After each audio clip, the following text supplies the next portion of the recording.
Bam, bam. So this is Philosophy 204, and if you're just tuning in, you are welcome. Today we'll be talking about what is God like. Previously, we spent quite a bit of time looking at the argument for God's existence, but we haven't said much about this God. Like, what is he like? Is it a he or she? Is he like a strictly Marvel superhero, or is more of a DC guy? Is he like the gods of the Greek mythology or Norse gods mythology? These guess or questions will only apply to a heavenly, personalized, and anthropomorphic God. For the traditional picture of God, the one that is accepted and even assumed throughout Judeo-Christian tradition up into modern times, is what we call the omni-God, possessing particular divine attributes, the characteristics that is believed to be held by God. Now, let's pause for a moment and acknowledge that this discussion is one of a particular God, the one who stars in Jewish, Christian, Muslim scriptures. Of course, lots of people believe in other gods, and they all have their own attributes. We are focusing on this God because he's the one all of these philosophers we've been studying are talking about. He's the one they believe in or don't believe in. Now, philosophers like Augustine and Thomas Aquinas, who were themselves influenced by the writings of Plato and Aristotle, came up with general sets of divine attributes that are still widely held among theists. And in this view, God is omniscient. Now, the omni-God is omniscient, omnipotent, omnibenevolent, omnitemporal, and omnipresent. Now, it's worth mentioning that none of these attributes were mentioned in the Bible, but philosophers like Aquinas reasoned that there must be the case. If God is perfect, and all these philosophers took it as a given that he is, then the problem is a close investigation of these attributes reveals some rather tricky big puzzles. Like, can God create a rock so heavy that he can't lift it? Yes. Can God create a rock so heavy that he can't lift it? This is just one of the infinite number of unanswerable questions that can be asked about God. Like, if God is omnipotent, he had to be able to create something so heavy he can't lift it. Otherwise, his inability to create it would mean that there is at least one thing he couldn't do. But then he wouldn't be omnipotent, because if he were truly powerful, he would be able to lift anything. So quandaries like this comes up all the time when you consider the divine attributes. And some of these questions that arises not only about God, but about us also. For instance, if God knows everything, he already knows the future, right? Which makes sense if he is omnitemporal, because that would mean that he is already in the future and in the past, and also in the present. However, many theists also believe that God gave us free will. So, how can we be free if God already knows what we are going to do? In that case, are we really free?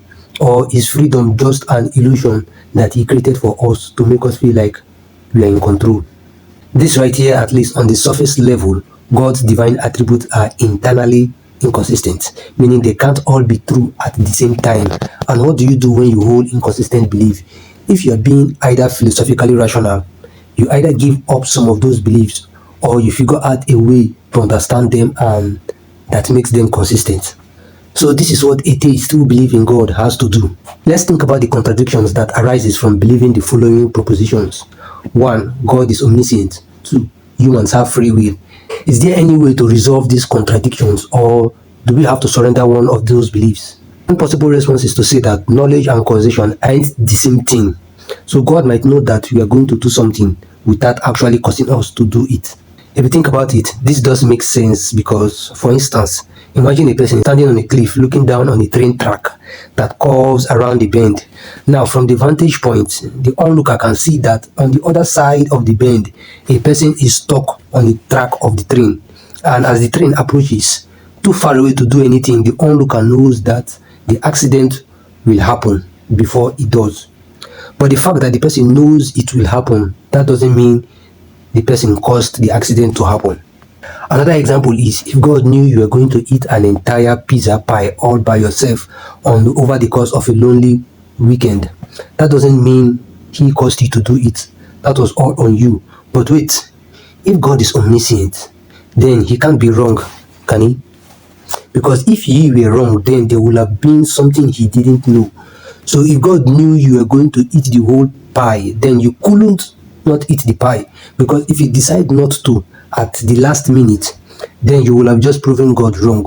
thereby single-handedly stripping him away of his divine attributes, which is omniscient. Great job. Great job. Now let's consider another question about God's personal skill set. Can God sin? If he is omnipotent, all-powerful, it will seem that he can, because he can do anything. But if he is omnibenevolent, possessing perfect goodness or inherently good, then it will seem that he can't. This doctrine that God can't sin is known as divine impeccability. If God is impeccable and incapable of sin, then doesn't that mean that he is not omnipotent? After all, we all sin easily.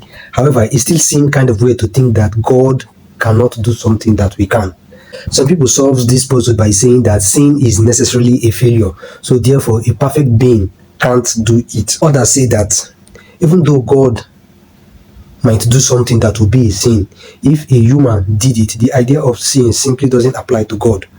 Perhaps because being omnibenevolent, everything he does is inherently good. Many philosophers find this solution troubling because it kind of makes God's goodness vacuous. After all, what it basically means is that saying God did a thing would be the same thing as saying God did a good thing, because ipso facto, anything God does is good. And if that's the case, then his goodness doesn't have any real meaning.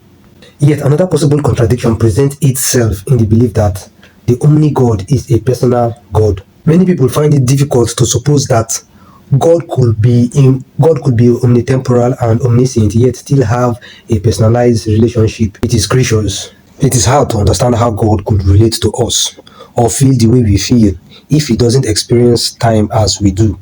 If he already knows what's going to happen, how could he be surprised or even change his mind? And if God is omnitemporal, is it even possible that he could be moved to respond to our prayers? Now here is a food for thought. Petition prayers is praying for something to happen or not to happen, or otherwise making a request of God. When people make petition prayers, they're asking God for something, either to pass a test, to save a loved one who is in danger, or to make sure that the Gunners win the match so that you can cash out your bet. Contemporary American philosopher Eleanor Stump argues that we have no reason to think that asking God for something will actually make a difference. Here is her argument.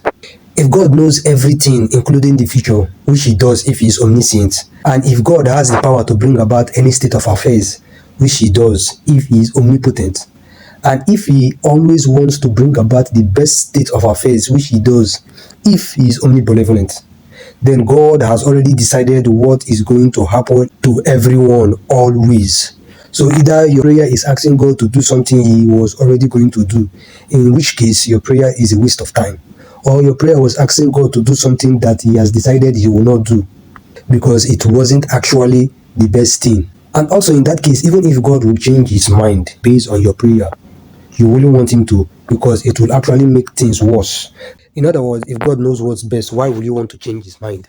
Now, at this junction, it should be clear just how many problems there are in the divine attributes when you think about them. Thomas Aquinas, who is largely responsible for the divine attributes we think of today, said, when we speak of God, we never really say anything that is true. Instead, we have to speak entirely in analogies because that's all we can do. So God isn't really our father, for example, but we can understand his role for us being father-like because that's as close as we can get to really understanding what he is. Now, there are also other thinkers, particularly in modern times, who pointed out that none of the divine attributes are mentioned in the Bible anyway. So maybe God is an omni-God. Perhaps he's more like a superhero. He can be way smarter than us, way powerful, way good than us, but still not perfect. So, and with that said, see you guys next.